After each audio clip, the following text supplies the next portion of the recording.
വേണ്ട, വാ കയറ്, പോവാം നമുക്ക്.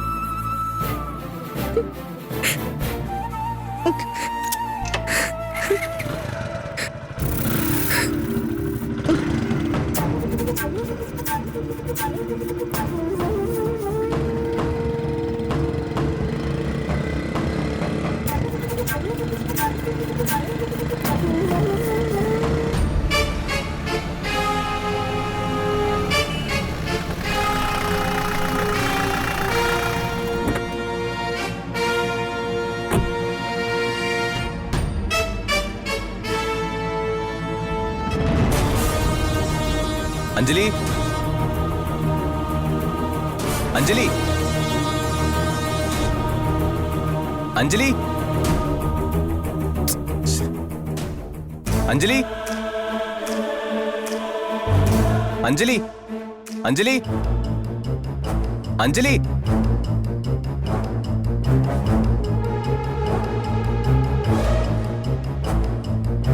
അമ്മേ, അഞ്ജലിയെ കണ്ടായിരുന്നോ?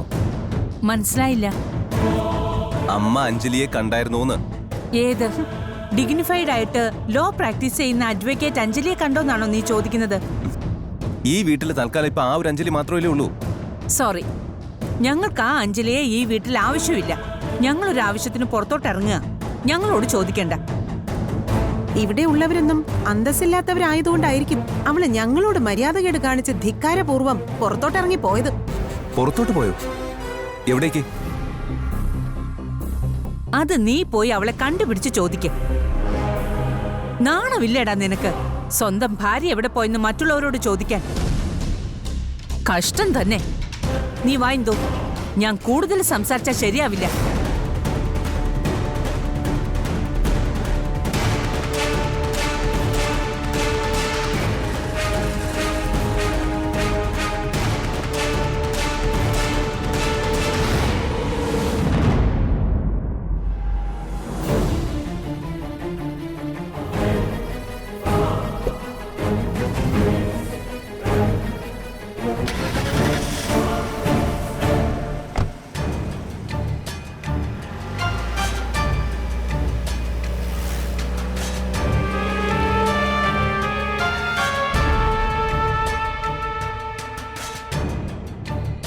എങ്ങോട്ടെന്നില്ലാതെ ധിക്കരിച്ചിറങ്ങിപ്പോയെന്നോ? അങ്ങനെ വരാൻ വഴിയില്ലല്ലോ. ഇനി ഏടത്തെ അമ്പാടിയോട് പറഞ്ഞതുപോലെ ഇവരും വല്ല കള്ളവും പറഞ്ഞതാണോ? എന്താണ് നായകനൊരു വെപ്രാളവും പരിവേഷവും? ഹോ, ഇത് കണ്ടിട്ട് പ്രിയതമയെ കാണാത്ത ടെൻഷനാണെന്ന് തോന്നുന്നു.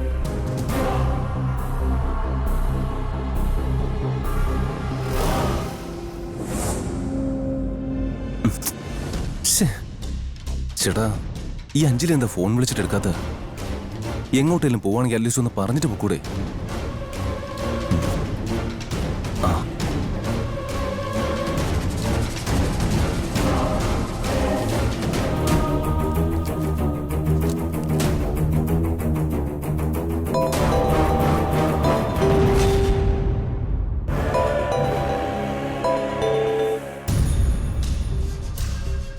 ഹലോ, ആര്യ.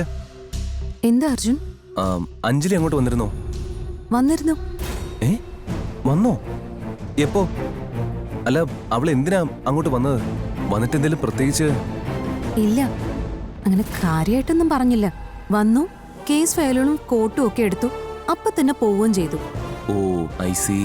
അല്ല, എങ്ങോട്ടാ പോകുന്നെന്നെങ്ങനെ പറഞ്ഞായിരുന്നോ? ഏയ്, അതൊന്നും പറഞ്ഞില്ല. അതിനെ പറ്റിയ ഒരു സാഹചര്യം അല്ലായിരുന്നു ഇവിടെ. എന്തു പറ്റി അർജുൻ?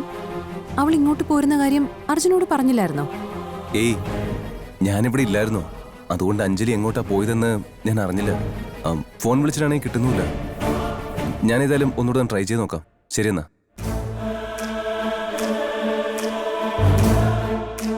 വീട്ടിൽ ചെന്ന് കേസ് ഫയലുകളൊക്കെ എടുത്ത് ഒന്നും മിണ്ടാതെ പോയി.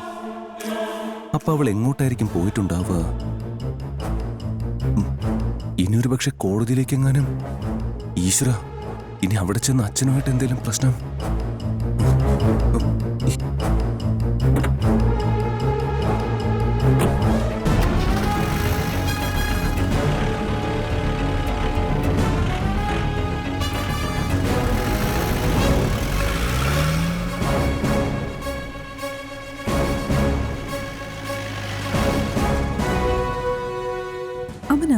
ഫോണിലൂടെ സംസാരിച്ചത്.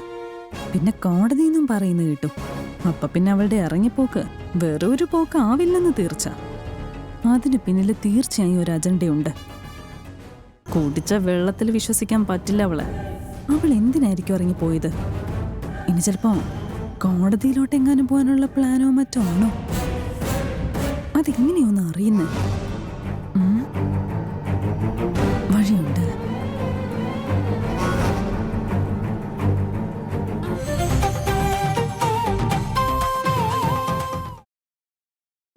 ഇനി ചിലപ്പോ കോടതിയിലോട്ടെങ്ങാനും പോകാനുള്ള പ്ലാനോ മറ്റോ ആണോ? അതെങ്ങനെയൊന്നും അറിയുന്നേ? വഴിയുണ്ട്.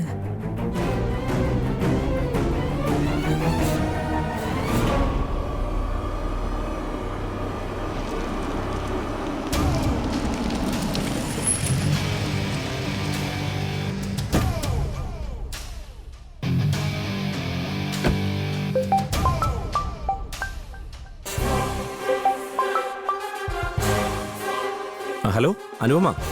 ആ ഹരി ഇപ്പൊ എവിടെയാ ഉള്ളത്? ഞാൻ കോടതിയിലുണ്ട്. ആണോ? ആ അഞ്ജലി എങ്ങാനും ഇന്ന് കോടതിയിൽ വന്നിട്ടുണ്ടോ? ഐ മീൻ ഏതെങ്കിലും സീനിയേഴ്സിനെ വല്ലതും കാണാനോ മറ്റോ? ആര്? അഞ്ജലിയോ? ഏയ് നോ വേ. അവൾ ഈ പരിസരത്തെ വന്നിട്ടില്ല. അല്ല, അഡ്വക്കേറ്റ് അഞ്ജലി ഇപ്പോ രാഘവൻ സാറിന്റെ കുശിനിക്കാരിയല്ലേ? പിന്നെ എങ്ങനെയാ അവള് കോടതിയിൽ എത്തുന്നേ? ആ അവൾക്കിവിടെ വെപ്പും കൂടിയൊക്കെ തന്നെയാ പണി. എന്നാലും നമ്മുടെ ഒരു കണ്ണ് അവൾക്ക് മേലെ എപ്പോഴും ഉണ്ടാവണമല്ലോ. അവള് ചിലപ്പോ നമ്മുടെയൊക്കെ കണ്ണ് വെട്ടിച്ച് കോടതിയിലേക്ക് വരാനുള്ള സാധ്യത തള്ളിക്കളയാനാവില്ല. അതാ ഞാൻ ചോദിച്ചെ. അറിയില്ലേ, കാഞ്ഞ വിത്താവള്. അത് പിന്നെ എനിക്കറിയില്ലേ വിത്ത് ഏതാണെന്ന്. പിന്നെ അവൾ എത്ര സ്മാർട്ട് കളിച്ചാലും അതൊന്നും രാഘവൻ സാറിന്റെ അടുത്ത് നടക്കാൻ പോകുന്നില്ല. സാറാ രാമോൻ. ആഹാ, ഏതായാലും ഹരി ഒന്ന് കരുതലോടെ നോക്കിക്കോളൂ. അവളെക്കുറിച്ച് എന്തെങ്കിലും അപ്ഡേറ്റ് ഉണ്ടെങ്കിൽ ഉടനെ എന്നെ അറിയിക്കണം. പിന്നെന്താ, 100%. ഓക്കെ, ശരി. അഡ്വക്കേറ്റ് അഞ്ജലി കോടതി വരാൻ സാധ്യതയുണ്ടെന്ന് അവളുടെ ചേച്ചി അനുപമ തന്നെ വിളിച്ചു പറയണമെങ്കിൽ അതിന്റെ പിന്നിൽ എന്തോ ഒരു ഒളിച്ചിരിപ്പുണ്ടല്ലോ. ഇനി അഡ്വക്കേറ്റ് അഞ്ജലി രാഘവൻ സാറിനെ വളർത്തിയടിച്ചോ? അവൾ അതും ചെയ്യും അതിനപ്പുറവും ചെയ്യുന്ന മുതലാ.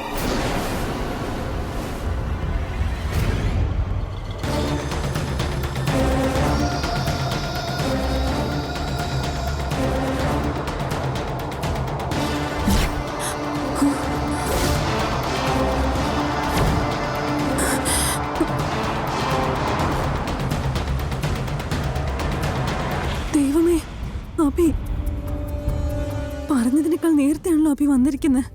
അതും ഒരു മുന്നറിയിപ്പില്ലാതെ. ഈശ്വര, അർജുന്റെ അഞ്ജലിയുടെയും കല്യാണം കഴിഞ്ഞ വിവരം അഭി ഇതുവരെ അറിഞ്ഞിട്ടില്ല. അവൾ ഈ വീട്ടിലുണ്ടെന്ന് അറിയുമ്പോ എന്താവും അവസ്ഥ? ഓർത്തിട്ട് എന്നെ പേടിയാവുന്നു.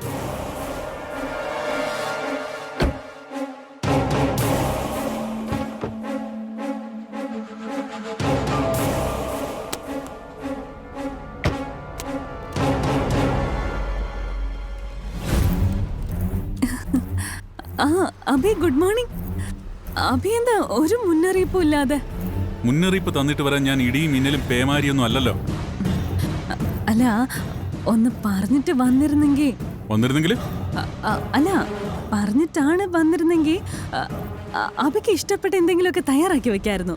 ദൂരയാത്ര കഴിഞ്ഞ് വരുന്നല്ലേ. വെച്ചുണ്ടാക്കി സ്വീകരിക്കാൻ ഞാൻ ഭക്ഷണം കിട്ടാത്ത നാട്ടിലേക്കൊന്നും അല്ല പോയത്. നിന്ന് ചിണുങ്ങാതെ മാറി അങ്ങോട്ട്.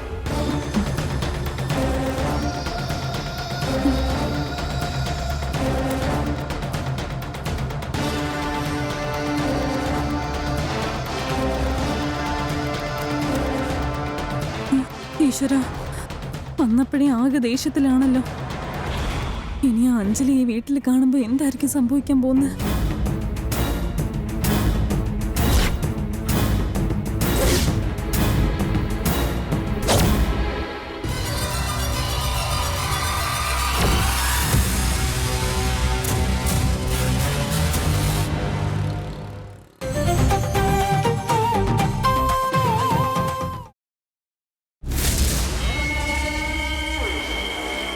ആരൊക്കെ എന്തൊക്കെ പറഞ്ഞാലും കുമാരപിള്ള മർഡർ കേസ് ചീറ്റി പോകും. വക്കീൽ നോക്കിക്കോ. ഇടിക്കുള മത്തായി PP. അതൊന്നും പറഞ്ഞിട്ട് കാര്യമില്ല. അപ്പാനി ഷാജു കേസിലും ഇടിക്കുള തന്നെ ആയിരുന്നല്ലോ BP. എന്നിട്ട് എന്തായി? ആ ഇടിക്കുളയെ രാഘവനുണ്ണി സാറ് പൊളിച്ചടുക്കി കൈ കൊടുത്തില്ലേ? ആ അത് ശരിയാ. അതെ സാർ, നിങ്ങൾ അഡ്വക്കേറ്റ് അഞ്ജലി ഇങ്ങോട്ട് വരുന്ന കണ്ടായിരുന്നോ? ഏത്? നമ്മുടെ അഡ്വക്കേറ്റ് അഞ്ജലിയോ? നമ്മുടെ അഡ്വക്കേറ്റ് അഞ്ജലിയോ? അഞ്ജലി, അത് മതി. കൂടുതൽ ഡെക്കറേഷൻ ഒന്നും വേണ്ട. അവൾ ഇവിടെ കാണാൻ വന്നിരുന്നോ എന്നാണ് ഞാൻ ചോദിച്ചത്. ഇല്ല സാർ. എന്തു പറ്റി സർ? എന്തെങ്കിലും പ്രശ്നമുണ്ടോ? പ്രശ്നമൊന്നുമില്ല. പക്ഷെ ചിലപ്പോ ഇന്ന് അവൾ ഇവിടെ വരാൻ സാധ്യതയുണ്ട്. അവൾ ഇവിടെ വരുന്നത് നിങ്ങൾ ആര് കണ്ടാലും എന്നെ അപ്പം തന്നെ വിവരം അറിയിക്കണം. ശരി സാർ. ആ ശരി. അല്ല, നിങ്ങൾ എന്താ ഇവിടെ നിൽക്കുന്നത്? ഇന്ന് CGM 2 അപ്പിയർ ചെയ്യണം. മറ്റേ വില്ലേജ് ഓഫീസറെ കൈയേറ്റം ചെയ്ത കേസ്. ഒരു ചായ കുടിച്ചിട്ട് അങ്ങോട്ട് പോകാമെന്ന് വിചാരിച്ചു. ശരി, എന്നാ പിന്നെ അങ്ങനെ ആയിക്കോട്ടെ. അല്ല, നമ്മുടെ ജാസ്മിൻ എവിടെ പോയി? ജാസ്മിനെ തന്നെയാണ് ഞങ്ങളും നോക്കി നിൽക്കുന്നത്. എൻ്റെ ഒരു കേസ് ഫയൽ ഇന്നലെ ജാസ്മിൻ്റെ കയ്യിലായി പോയി. പക്ഷേ രാവിലെ മുതൽ വിളിച്ചിട്ട് ആളെ ലൈനിൽ കിട്ടുന്നില്ല. ശരിയെന്നാ, ജാസ്മിൻ വന്നോളൂ. ജാസ്മിൻ വരുമ്പോൾ ഞാൻ പറഞ്ഞ കാര്യങ്ങൾ നിങ്ങൾ ജാസ്മിനോടും പറഞ്ഞേക്കണം. ആ ഓക്കെ സാർ. ശരി.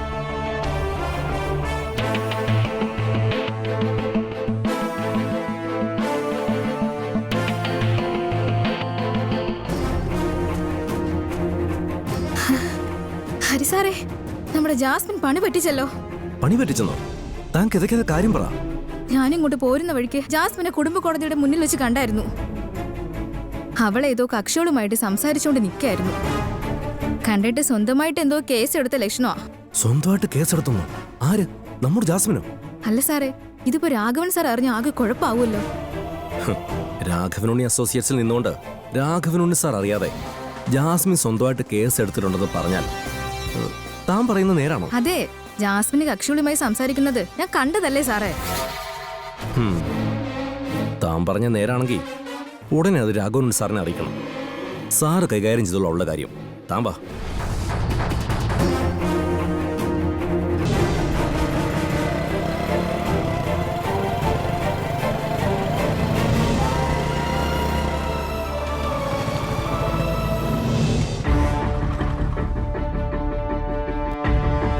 പത്മേ, ഇത് വേണോ? ഞാൻ പറഞ്ഞ നീ ഒന്നും കൂടെ ഒന്ന് ആലോചിച്ചിട്ട്. ഇല്ല ചേട്ടാ, എന്നെ നിർബന്ധിക്കരുത്. ഞാൻ ഇത്രയും നേരം ഇത് തന്നെയല്ലേ പറഞ്ഞുകൊണ്ടിരുന്നത്. എനിക്കിനി നിൽക്കാൻ പറ്റിയ ഒരേ ഒരു സ്ഥലം ഇത് തന്നെയാ. ശരി, നിന്റെ തീരുമാനം അതാണെങ്കിൽ ആയിക്കോട്ടെ. പത്മേ, എടി മോളെ,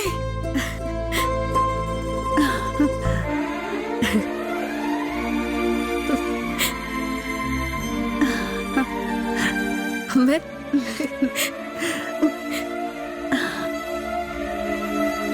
പത്മേ, നീ ഇതെപ്പോ വന്നു?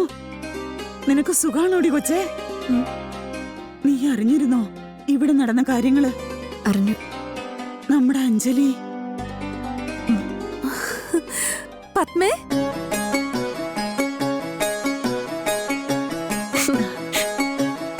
നീ ഇതെങ്ങനെ എത്തി? എന്തോ ഒരു മുന്നറിയിപ്പും ഇല്ലാതെ. ചേച്ചി, ഞാനത് പിന്നെ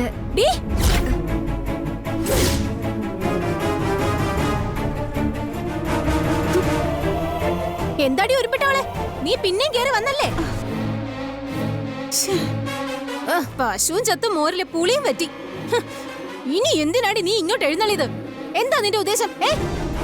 അമ്മായി, ഞാനത് പിന്നെ എന്തോന്ന് അമ്മായി? എന്തോന്നത് പിന്നെ? ഈ വീട്ടിലേക്ക് നിന്നെ ആദ്യം വിളിച്ചോണ്ട് വന്ന അവളില്ലേ, അഡ്വക്കേറ്റ് കുഞ്ചലി, അവളെ തന്നെ നമ്മൾ ഈ വീട്ടിലോട്ട് കയറ്റുന്നില്ല. അയ്യോ, പിന്നല്ലേ നിന്നെ.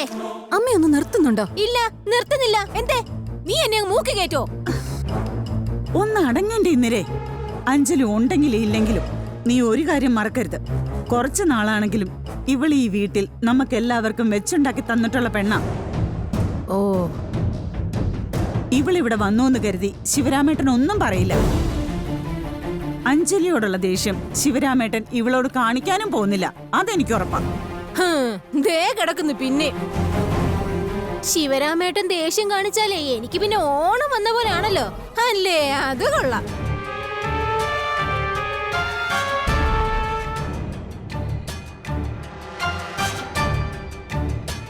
ദേ, ശിവരാമേട്ടൻ പറയുന്നതും പറയാത്തതും ഒന്നുമല്ല ശ്യാമള ഇവിടുത്തെ വിഷയം. ഒന്ന് പറഞ്ഞ് രണ്ടിന് ദേ ഇവളെ ഈ വീട്ടിലേക്ക് വിളിച്ച് കയറ്റിയാ എവിടെ നിന്നെടുത്തിട്ട് ഞാൻ അടിക്കും. അല്ലെങ്കിൽ തന്നെ ഗ്യാസിനും വീട്ടു സാധനങ്ങൾക്കും തീ പിടിച്ച വിലയാ. എവിടെയോ ഒരു യുദ്ധം നടന്നെന്നും വെച്ച് ഇവിടെയുള്ള പാവപ്പെട്ടവന്റെ വയറ്റത്തിട്ട് അടി കിട്ടുന്നത്. പിന്നെ ഈ കൊച്ചിന് ഒരു നേരത്തെ ആഹാരം കൊടുക്കണമെങ്കിൽ ലോൺ എടുത്തിട്ട് വേണമല്ലോ ഗ്യാസ് ഊറ്റി കൊണ്ടുവരാൻ. നീ വെറുതെ അയ്യോ ലോൺ എടുക്കൊന്നും വേണ്ട. അല്ല ഈ ഇന്നലെ കൊണ്ടുവരുന്ന കാശെടുത്ത് തന്നെ വേണ്ട ഇവക്ക് ഞം അടിക്കാൻ. ഹേയ് അത് മറക്കരുത് ശ്യാമളെ. അമ്മ ഒന്ന് അടങ്ങമ്മ ഒന്ന്. അതെ, പത്മയെ ഇവിടെ കൊണ്ടുവന്നാക്കിയത് ഞാനാ. അതുകൊണ്ട് തന്നെ എനിക്കും ഇക്കാര്യത്തിൽ ചിലത് പറയാനുണ്ട്.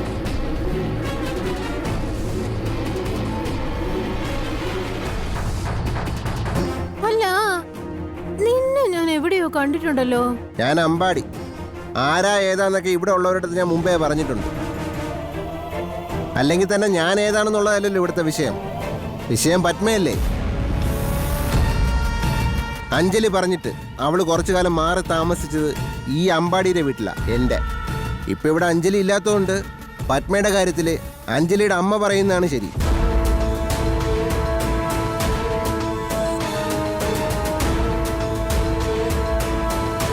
പത്മ ഇവിടെ നിൽക്കണോ വേണ്ടെന്ന് തീരുമാനിക്കേണ്ടത് അഞ്ജലിയുടെ അച്ഛനാണ്, അല്ലാതെ അമ്മായി അല്ല. അയ്യോ എന്ന് ആര് പറഞ്ഞു? ആരും പറയണ്ട. അഞ്ജലിയുടെ അച്ഛൻ ശിവരാമകൃഷ്ണ സാറല്ലേ ഇവിടുത്തെ ഗൃഹനാഥൻ. അതുകൊണ്ട് അദ്ദേഹം വന്നിട്ട് പത്മയുടെ കാര്യത്തിൽ ഒരു തീരുമാനം എടുക്കുന്നതാവും ഉചിതം. അയ്യോ ആണോ? ദേ എന്നാ കേട്ടോ, സാറ് പറഞ്ഞ ഈ ശിവരാമകൃഷ്ണൻ ചേട്ടനുണ്ടല്ലോ, അങ്ങേര് തന്നെ വേറെ ജോലിയും കൂലിയും ഒന്നും ഇല്ലാതെ എന്ത് ചെയ്യൂന്നോർത്തേ തെക്ക് വടക്ക് നടക്കുക, വെറുതെ ഭൂമിക്ക് ഭാരമായിട്ട്. ചിന്നർത്തിന് നിന്റെ പരിഹാസം. ഇനി നീ ശിവരാമേട്ടനെ പറ്റി ഒരക്ഷരം മിണ്ടിപ്പോയാ ചൂലെടുത്തിട്ടായിരിക്കും ഞാൻ മറുപടി പറയുന്നത്.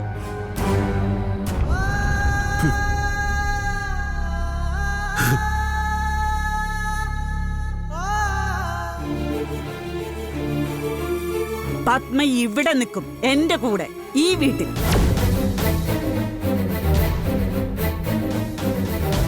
നീ വാ മോളെ.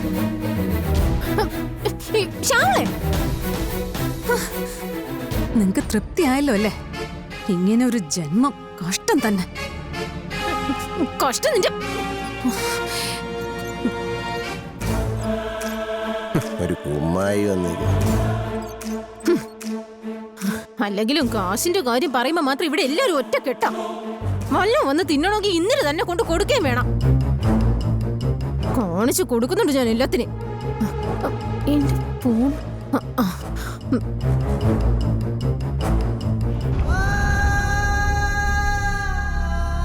സാറ് പറഞ്ഞ ഈ ശിവരാമകൃഷ്ണൻ ചേട്ടനുണ്ടല്ലോ, അങ്ങേര് തന്നെ വേറെ ജോലിയും കൂലിയും ഒന്നും ഇല്ലാതെ എന്ത് ചെയ്യൂന്നോർത്തേ തെക്ക് വടക്ക് നടക്കുക, വെറുതെ ഭൂമിക്ക് ഭാരമായിട്ട്.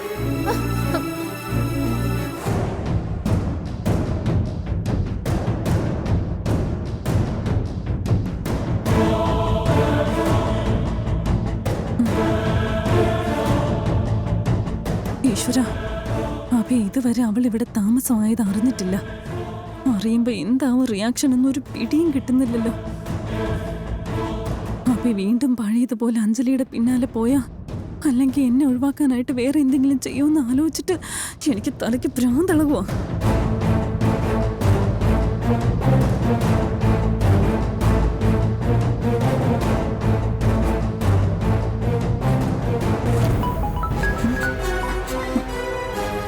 ഓ, ഈ തളേന്തിനെ ഈ നേരത്തെ വിളിക്കുന്നേ. എന്താ അമ്മായി? എടി പെണ്ണെ, നിന്റെ ജീവിതം കട്ട പുകയാകൂലോടി. അമ്മായി അതെങ്ങനെ അറിഞ്ഞു? ഓ, അതിപ്പോ അറിയാൻ എന്തിരിക്കുന്നു. എന്റെ കൺമുമ്പിൽ കൂടെയല്ലേ ശ്യാമള അവളെ വിളിച്ച് ഈ വീട്ടിൽ കയറ്റിയത്. വീട്ടിൽ വിളിച്ച് കയറ്റിന്നോ? ആരെ? അല്ല, അമ്മായി എന്താ ഈ പറയുന്നേ? ആരെ പറ്റി? അയ്യോ എടി പെണ്ണെ, ആ പത്മയില്ലേ, പത്മ, അവള് വീണ്ടും ഈ വീട്ടിൽ വന്ന് കയറിയിട്ടുണ്ടെന്ന്. പത്മ വീണ്ടും അവിടെ എത്തിയോ? എങ്ങനെ? അതൊന്നും എനിക്കറിയത്തില്ല. ദേ കുറച്ചു മുന്നേ അവളെ ഏതോ ഒരുത്തൻ ഈ വീട്ടിൽ കൊണ്ടുവന്നാക്കിയിട്ട് പോയി. കൊറേ കാലം മുമ്പേ അവന്റെ വീട്ടിലായിരുന്നു അവള് താമസിച്ചിരുന്നേന്നു. ഓഹോ, അപ്പൊ ഇതാ അർജുന്റെ കൂട്ടുകക്ഷി പരിപാടിയാണല്ലേ? ഇതേ അർജുന്റെ പരിപാടിയൊന്നും അല്ല, ഇതാ അഞ്ജലിയുടെ പണിയാ മോളെ. അവള് അവിടെ നിന്നോണ്ട് ഇവിടുത്തെ കാര്യങ്ങൾ നിയന്ത്രിക്ക. എന്റെ ഊഹം ശരിയാണെങ്കി മോളെ അനുപമേ, അഞ്ജലി ഈ കേസും കൊണ്ടേ മലക്കും. അവള് ഈ പത്മപ്പെണ്ണിനെ തിരിച്ചു കൊണ്ടുവന്ന് കോടതിയിൽ അവളെ മുൻനിർത്തി കേസ് ജയിച്ചാ പിന്നെ അവിടെ നിന്റെ കാര്യം പോക്ക, പറഞ്ഞില്ലെന്ന് വേണ്ട. അതുകൊണ്ടേ ഈ പത്മ ഇവിടെ നിന്ന് ഒഴിവാക്കാൻ എന്താ വേണ്ടേന്ന് വെച്ചാ നീ പെട്ടെന്ന് ചെയ്യണം. ദേ അങ്ങനെ ചെയ്താ നിനക്ക് കൊള്ളാം, ഇല്ലെങ്കിലേ ദുഃഖിക്കുമെന്നുള്ള കാര്യം ഉറപ്പാ മോളെ. ഹലോ ഡീ പെണ്ണെ, ഞാൻ പറയുന്നല്ലോ നീ കേൾക്കുന്നുണ്ടോ? ആ, ഞാൻ കേൾക്കുന്നുണ്ട്. അമ്മായി ഫോൺ വെച്ചോ, ഞാൻ എന്താ ചെയ്യാൻ പറ്റാന്നൊന്ന് ആലോചിക്കട്ടെ. ശരി, എന്നാ ഞാൻ വെക്കാം, നീ ആലോചിച്ച് തീരുമാനിക്കും.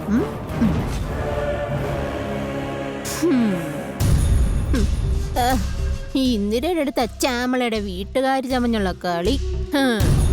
ചെറിയ കടയിൽ അഴിയാത്ത പൊതി ഇനി വലിയ കടയിൽ അഴിഞ്ഞോളും. കാണാം നമുക്ക്. ഈശ്വര, ഇതിപ്പോ പണികൾ ഒന്നിനു പുറകെ ഒന്നായിട്ട് വന്നുകൊണ്ടിരിക്കുവാണല്ലോ. ഇതെല്ലാം കൂടി ഞാൻ എങ്ങനെ മാനേജ് ചെയ്യും?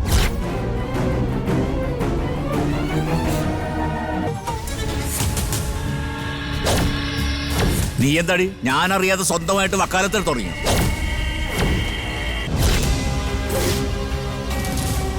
വീട്ടിൽ നിന്ന് ഇറങ്ങി അവള് ചിലപ്പോ കോടതിയിലോട്ട് വരാൻ സാധ്യത ഉണ്ടെന്ന അനുഭവം പറഞ്ഞു. അങ്ങനെയാണെങ്കിൽ അത് നോക്കണമല്ലോ. നോക്കാം സാർ. അതിനു മുമ്പ് ഞാൻ നോട്ട് ചെയ്ത വേറൊരു പ്രശ്നമുണ്ട്.